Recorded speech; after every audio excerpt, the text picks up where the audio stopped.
सिया राम जय जय राम। सिया राम जय जय राम। सिया राम जय जय राम। सिया राम जय राम। रघुनंदन जय जय सिया राम। रघुनंदन जय सिया राम।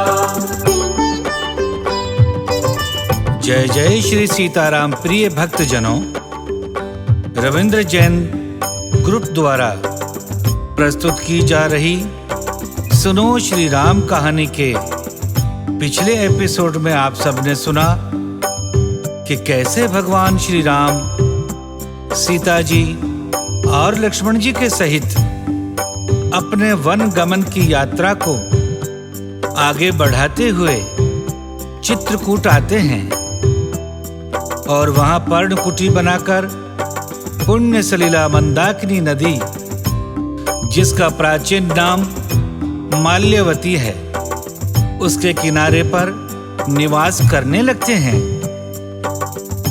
चित्रकूट में निवास करते हुए भगवान श्री राम वहां के तपस्वियों, साधु, संतों, विद्वानों, ऋषि मुनियों, आदिवासियों और समस्त निवासियों को अपने मधुर व्यवहार, मोहक स्वरूप और प्रभावशाली वचनों से धन्य धन्य करते हैं। स्नेही भक्तजनों, अब सुनिए उसके आगे की परम पावन श्री राम कथा, सुनो श्री राम कहानी, जिसमें वर्णन है कि कैसे भगवान श्री राम के वन की ओर चले जाने पर निषाद राज वापस अपने राज्य श्रृंगवेरपुर को लौट आए और वहां सुमंत्र जी से पुनः उनकी भेंट हुई। सुमंत्र जी के दुखी होकर अयोध्या लौटने पर राम लक्ष्मण सीता के वन गमन का समाचार सुनकर अयोध्या में क्या घटनाएं घटी। भगवान श्री राम सीता जी और लक्ष्मण जी के सहित चित्रकूट में घास फूस और पत्तों से बनी पर्णकुटी में सुखपूर्वक निवास करने लगे। निषाद राजगुह भगवान श्री राम के कहने पर ना चाहते हुए भी अपने राज्य श्रृंगवेरपुर को लौट आए। यहाँ सुमंत्र जी अपना रथ लिए न जाने किस आशा में खड़े अभी भी वही रास्ता देख रहे थे जिस पर राम जी, सीता जी और लक्ष्मण जी के साथ वन की ओर गए थे।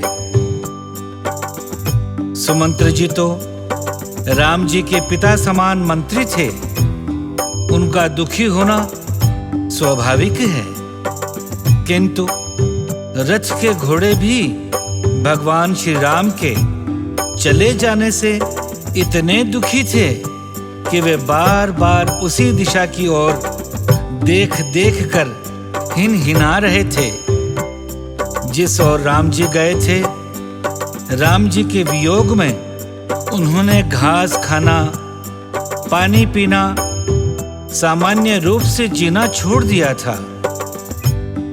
श्रृंगवेरपुर पहुंचकर निषाद राज ने सुमंत्र जी को बहुत समझाया और बार बार आग्रह करके उन्हें रथ पर बिठाकर अयोध्या की ओर जाने के लिए प्रेरित किया, परंतु शोक से व्याकुल सुमंत्र जी से रथ हाँका ही नहीं जा रहा था और घोड़े भी इतने व्याकुल थे कि वे कुछ समझ ही नहीं पा रहे थे कि किस दिशा की ओर अपने पग बढ़ाएं। सुमंत्र जी और घोड़ों की ऐसी दशा देखकर निषाद राज ने अपने 4 सेवकों को आदेश दिया कि वे सुमंत्र जी को अयोध्या पहुंचाकर आएं। सुमंत्र जी रोते विलाप करते बहुत व्याकुल दुखी मन से अयोध्या की ओर चल पड़े और यही सोचते जा रहे थे, पूछे हैं ही दीन दुखित सब माता, कहब का मैं तिन्हि विधाता।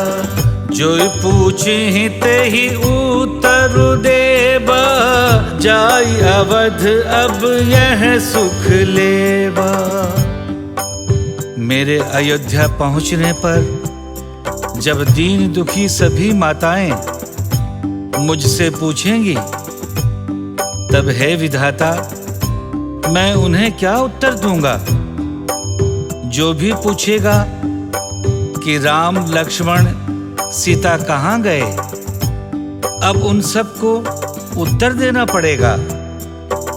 अयोध्या जाकर मुझे यही सुख लेना बाकी रह गया था। इसी प्रकार और बहुत सी कल्पनाएं और विषाद करते हुए वे तमसा नदी के तीर तक पहुंच गए। यहां से उन्होंने निषाद राज के सेवकों को विदा किया और संध्या समय होने पर, अंधेरा हो जाने पर चुपके से अयोध्या नगर में प्रवेश किया। भगवान श्री राम के सीता लक्ष्मण सहित वन गमन से दुखी सुमंत्र जी की दयनीय दशा को सरस्वती पुत्र रविंद्र जैन जी ने रविंद्र रामायण में बड़ी भावुकता से लिखा है, जिसे आप भी सुने।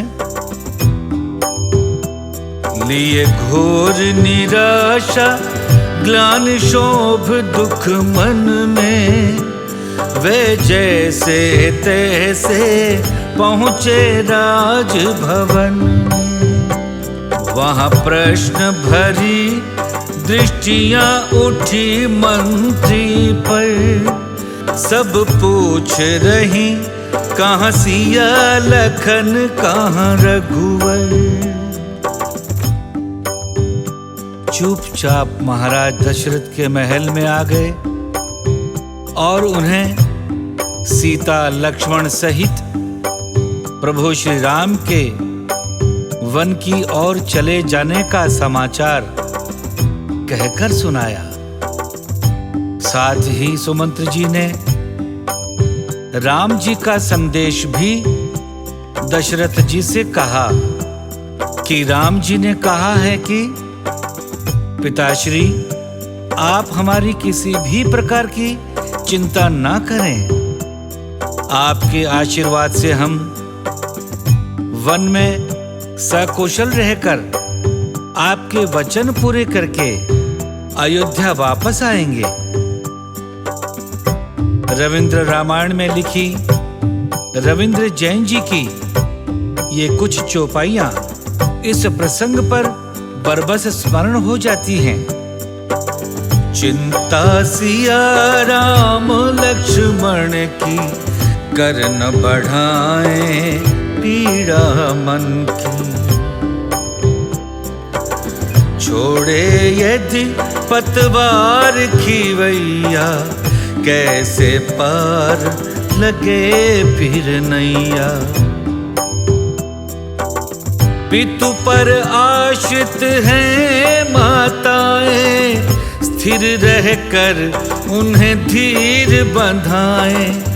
मम संग लखन शेष अवतारी, महालक्ष्मी सिया जनक दुलारी। सुमंत्र जी के मुख से श्री राम जी का और सीता जी का संदेश सुनकर और उनके वन जाने का समाचार सुनकर दशरथ जी प्राण घातक दुख से व्याकुल हो गए। प्राण कंठ गत भय भुआलु, मन विहीन जनु व्याकुल व्यालु।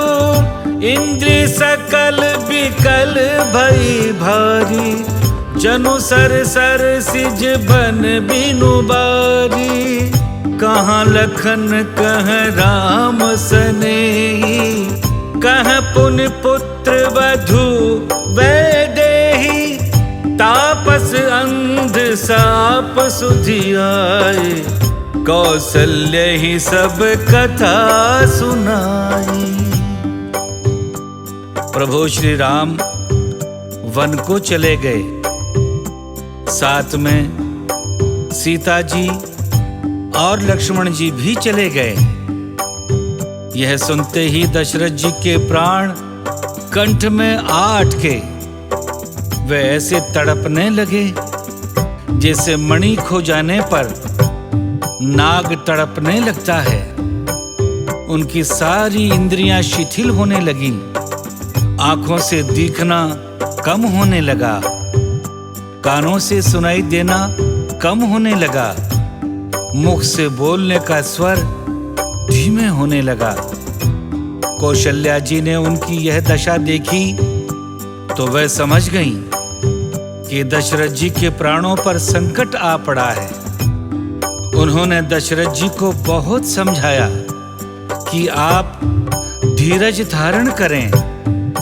राम, सीता और लक्ष्मण सहित शीघ्र ही वापस आएंगे और वे सब के सब आपकी सेवा में प्रस्तुत होंगे।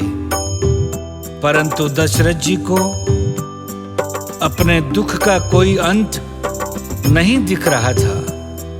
वे बार बार पुकार किए जा रहे थे कि मेरा प्रिय राम कहाँ है, लक्ष्मण कहाँ है और मेरी प्यारी पुत्र वधु वैदेही जानकी कहाँ है।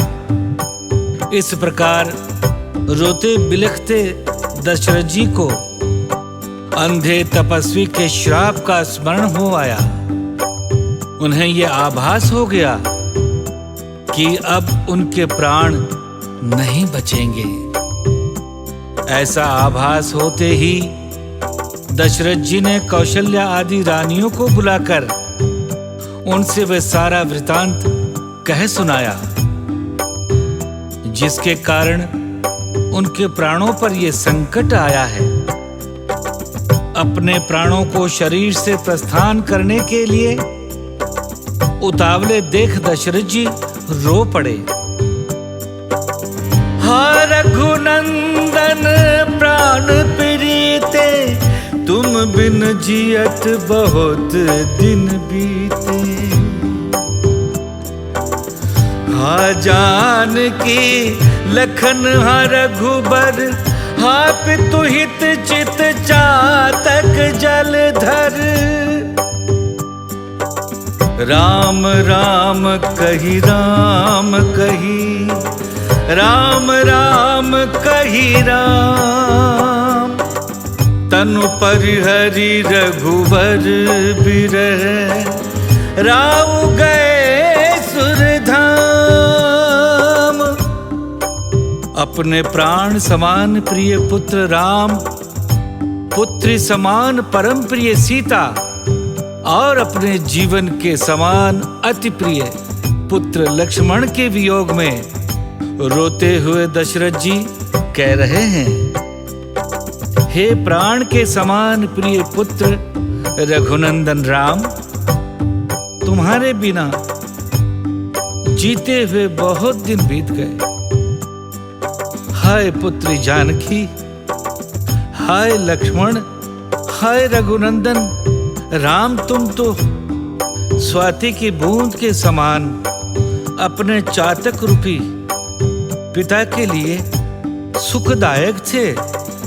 मुझे छोड़कर कहाँ चले गए। इस प्रकार श्री राम के विरह में विलाप करते हुए और बारंबार हे राम, हे राम, हे राम कहते हुए दशरथ जी ने अपने प्रिय पुत्र राम के विरह में अपना शरीर त्याग दिया और स्वर्गवासी हो गए।